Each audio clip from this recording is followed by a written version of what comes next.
Whenever you're down, out in the cold, faithless and dark, your story's untold. Come take my hand and walk there with me. I know a place where we can be free. There is a light shining for you, guiding your way, helping you through. When shadows and gloom are all that you see, we'll find a place where we can be free. From the mountain top down to the deepest valley, hear a voice calling you. It's the rising sun shining in the darkest alley. Can't you see you will be free? I have been far, I have been wide, searching for peace, somewhere to hide. Now I am free, open and pure, fearless and babe. I am secure. There is no dark that can't be lit. We'll find a way if we just commit. We are one. There is no them and us. Together we're strong. Together we're free. From the mountain top down to the deepest valley, hear a voice calling you. It's the rising sun shining in the darkest alley. Can't you see you will be free? Can't you see you will be free?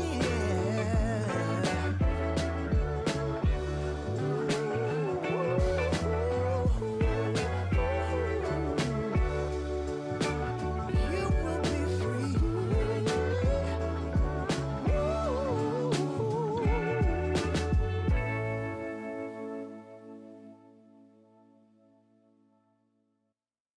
Happy Saturday morning. How are you this Saturday morning? It's your man, Lionel. Yes, it's Saturday morning. It's 5:30 on a Saturday morning. This is true, and no, I have not lost my ever-loving mind. But I'll tell you what, I thought about not doing this today. I did. You know why? Because it's the weekend. And who's going to be up at 5:30 on the weekend? No one. But you can watch it on demand. I just wanted you to know the importance of being consistent. Right? The news is consistent. Your bills have to be consistent. You have to pay on time, right? It's something that you expect all the time. So my goal, number one, first and foremost, was simply to be consistent. That was my goal, right? We can all find reasons not to do certain things, right? Now you're saying, okay, so here's your second pushback. Second pushback is, I don't mean to start off on a negative turn, but hey, listen here, family, you guys are going to watch this later. Okay. So the kicker is this. Everybody deserves, the only way that you create, a lot of people say the only way you create a new habit is you got to do it at least 30 days. Now, I don't know if that's 100% true, but here's what I do know. When you've been experiencing something for 30 days, then you get used, you kind of like adjust, like the body adjusts, you adjust, right? So this is good. This is good information for, or good knowledge for people who are deciding to lose weight, You want to um, develop a new habit. You want to do something that you never done before. You want to change up the program in your life a little bit. I highly encourage you to do something different and do it consistently for more than just a week. Things don't really work that way. You can't really, expect any major changes in your life if you don't do it consistently. Okay? And so we're doing this today, and we're doing our last one for the month of for the month of 30 days today, and then tomorrow, and we're done. I've had some people request for us to do another book of the Bible.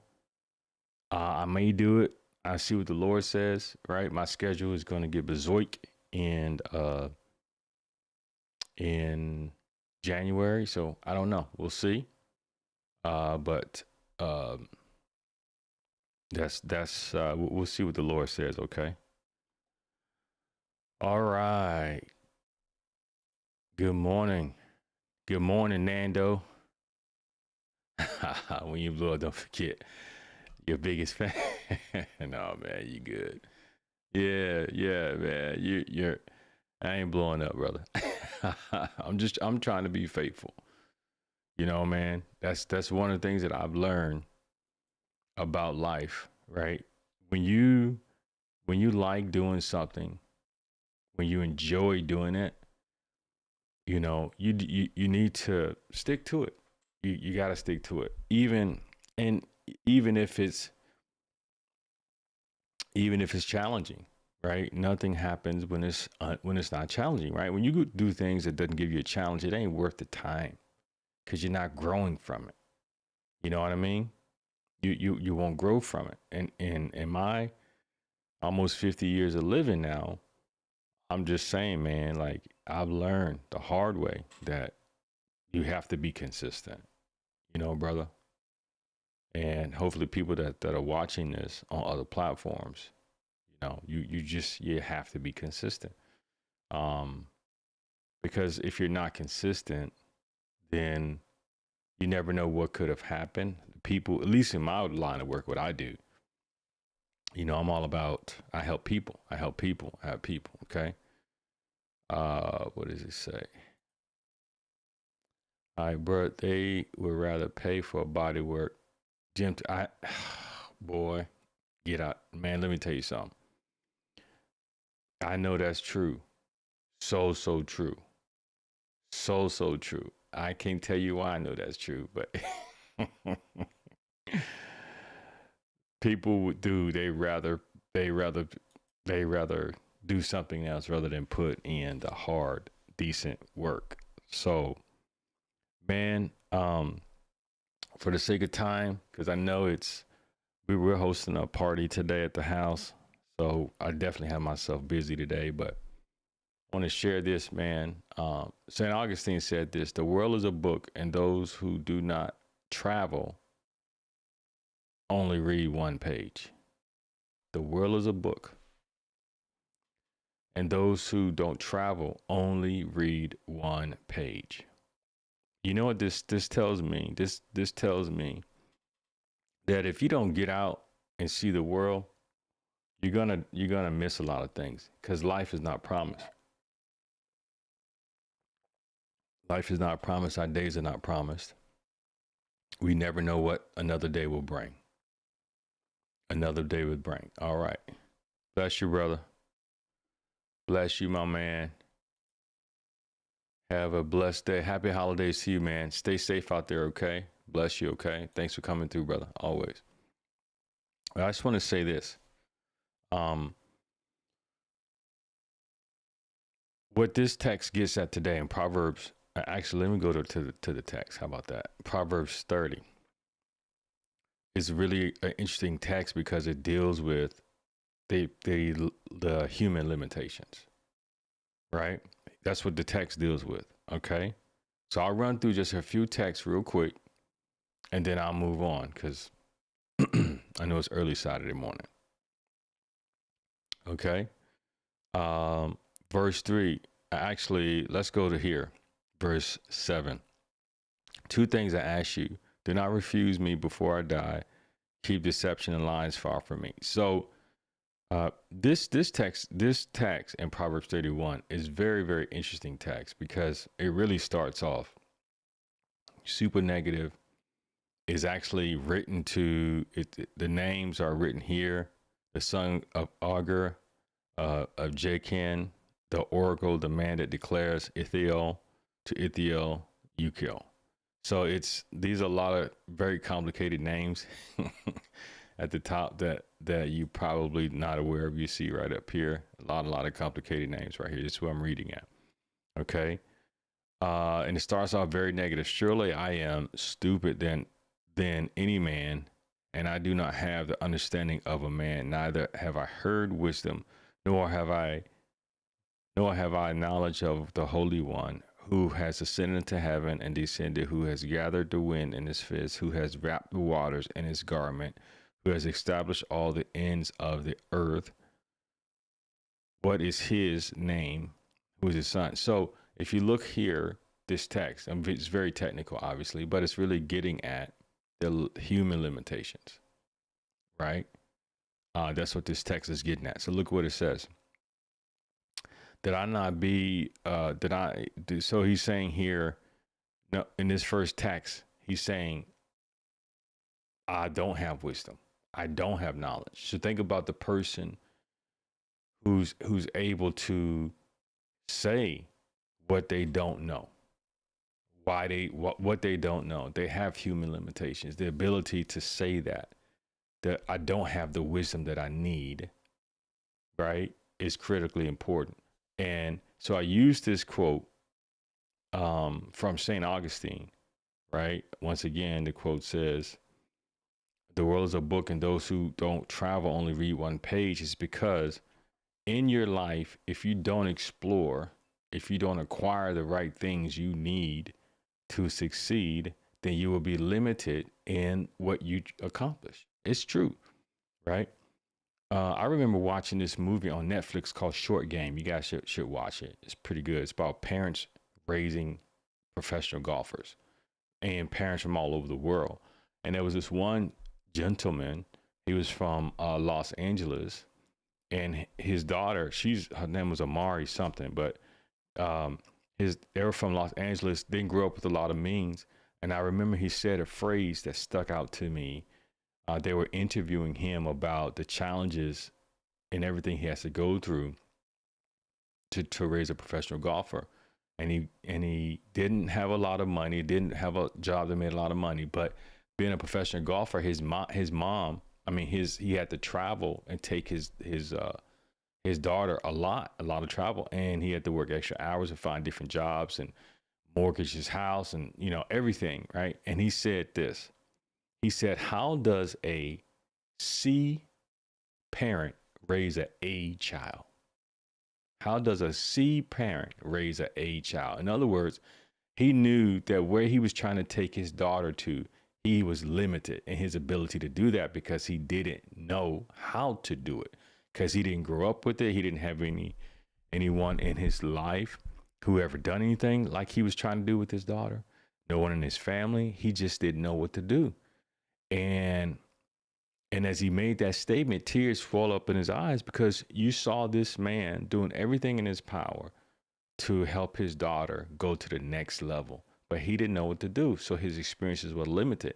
And that speaks to that metaphor or story speaks to what I'm getting at, right? When you don't have wisdom and knowledge, you're limited in what you can do, right? When you don't have wisdom and knowledge, family, you can only go so far, right? You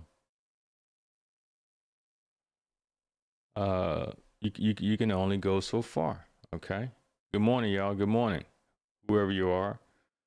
Okay. It says, it blows my mind. Nando said, it blows my mind. They can't find no grave in the Bible, but can't find mummies in a pyramid. Okay. I don't know what that means, brother. You're going to have to break that down. Okay. Okay. I think I get what you're trying to do. All right. But I'm not covering that topic this morning. Yeah. Um, we can talk about that, but not today. Of course, there's no graves in the Bible. There's no Bibles in the graves because there were Bibles were written on papyrus, right?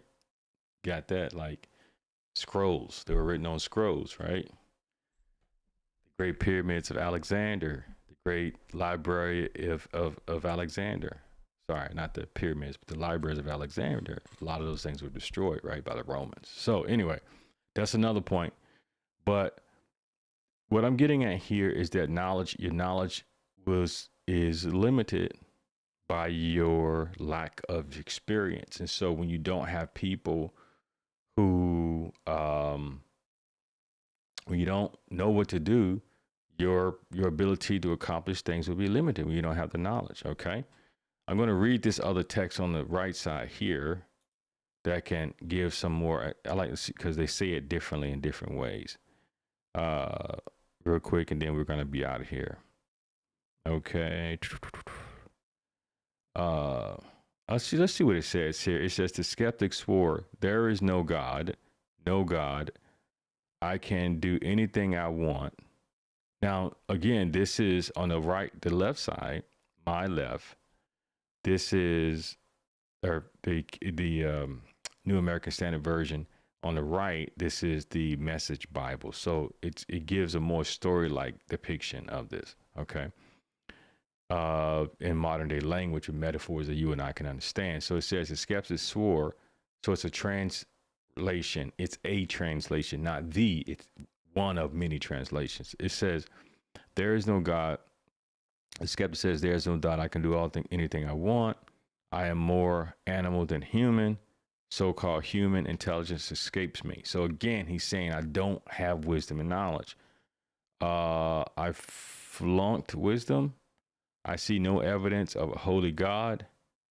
Has anyone ever seen has anyone ever seen anyone climb to heaven and take this sounds like what you were trying to talk about, Nando.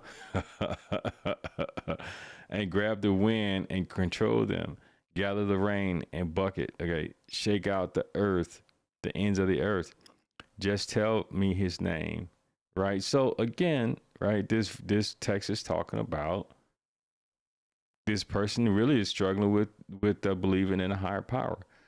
The believer replied, "Every promise of God proves true. He protects everyone who runs to him for help. So don't second guess him.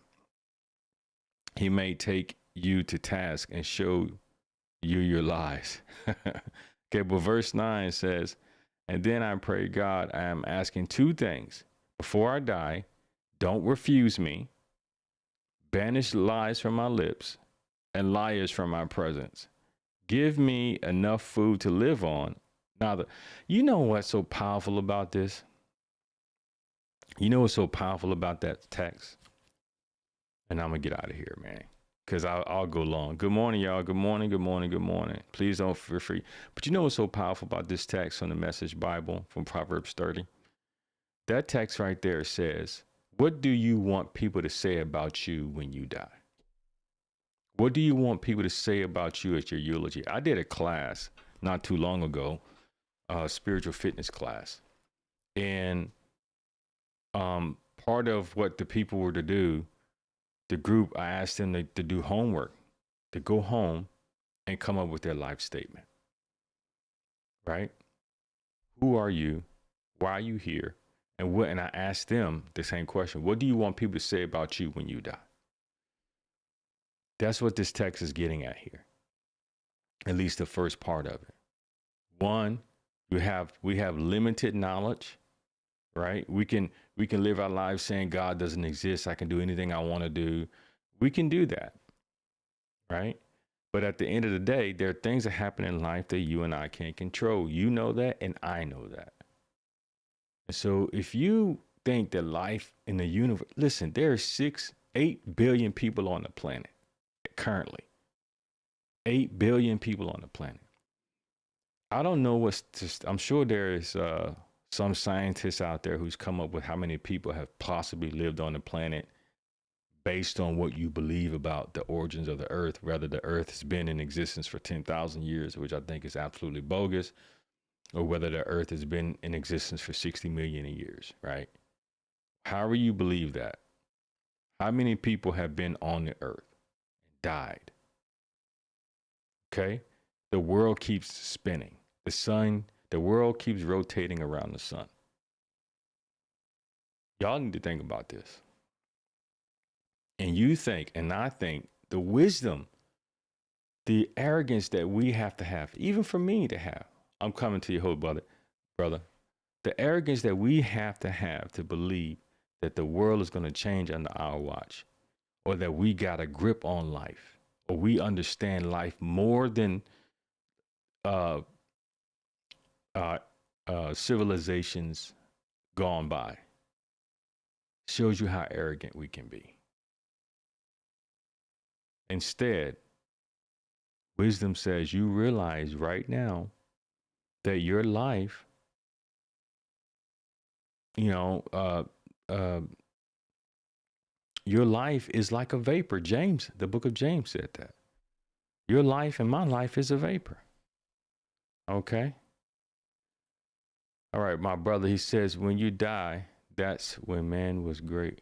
When you died, that's when man was great. I never heard a preacher tell the truth, but some people pass.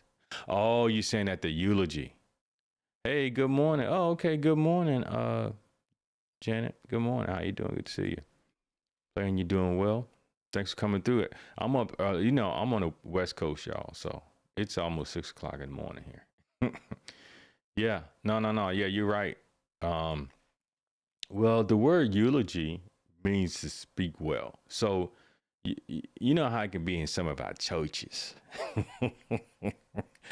We get at the funeral. It's when the drama gets kicking, man. People want to have drama at the funeral, right? But that's not the time for it.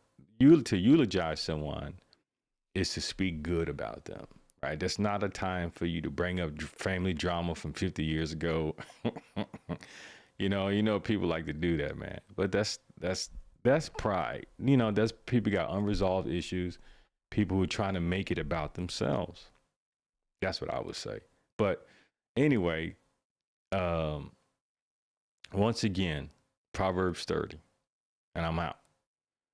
Right. And I thank y'all for coming through. And I would encourage you, listen, the reason why I love doing this is because I get a chance to connect with y'all. That's it. I do. And I want to say this before we get out of here, y'all. Saturday morning, I'm up early. I don't know if I'm gonna go work out or go back to sleep. But I want to stay connected with y'all. Okay. Scan that QR code right there so I can let you guys know. You'll get an email, and it'll be straight from me. It won't be from some bot sending you stuff. It'll be from me saying, hey, there's this coming out, this new stuff coming out. It's going to help you grow spiritually. Let me say, and here's why that's important. It's important because when you develop relationships with people, right, you count on people, right? There's things that you can tell your close friends that you can't tell other people. We all need that. We all need people in our life that we can, hey man, I need to talk to you. Hey sister, I need to talk to you about something. I need to, man, you put your personal email out there, bro. Bro, people can see that. You don't want to get random emails. Just delete that if you can. I'm not going to post it on the screen, bro, because I don't want to blast you like that. But you can message me via Facebook, or if you have your phone, you probably can't do that. And I think about it. Yeah, that you're probably not watching this from. You're probably watching this on your phone, right? So I got it. I see it, but I won't post it up. So I don't think it'll show. Oh, it will show up. So what I'll do is you can go and click edit that, brother, and delete it so everybody will have your personal email, and then you can message me on Facebook, private message, and then I get it in that way. So anyway, I forgot my train of thought. So yeah, anyway, where I'm getting at with all of this is that, you know, your life is important. My life is important. I do this because I want to connect with you guys, and you need people in your life that you can connect with, that can help you, that people that you trust, people that you know, right? And that's what this is all about. It's about a community. You have people that you can tap and people that you know, right? So, yeah, how do you want people to say? What do you want people to say about you when you leave this earth? That's what this text is about. Understanding my human limitations. Y'all know what your limitations are. You know, I know what mine are. I've seen my limitations. Sometimes I'm very, very upset about my limitations, right? Because, you know, they are what they are, okay? So I think that's the wisdom we can learn from this text, okay? Now, I'm going to be back tomorrow. Tomorrow's our last one. Y'all hanging there with me. We got one more to go. And definitely want to continue to connect with you. Y'all, as you prepare, hopefully y'all have a good holiday. If I don't see you today, maybe I'll, see you on the other side, whatever. Now I know you're shining down from me on heaven. So, in true fashion, I'll take you back to church real quick. Hopefully the people on LinkedIn and YouTube don't get freaked out by my music. But y'all know me. All right? So listen, in respecting your time and respecting my time, I'm gonna get out of here at the same time. I want y'all to be good. Think about what we talked about, right? What do you want people to say about you at your funeral? Know your limits. You can work on them. Don't let them defeat you. You can work on them. Know your limits. Move forward from there, okay? Lord bless you. The Lord keep you. Lord cause His wonderful face to shine on you. May you experience peace in this life, in the life to come. Until next time. Tomorrow, our last one, day 31. I want to see y'all there. Till then, peace.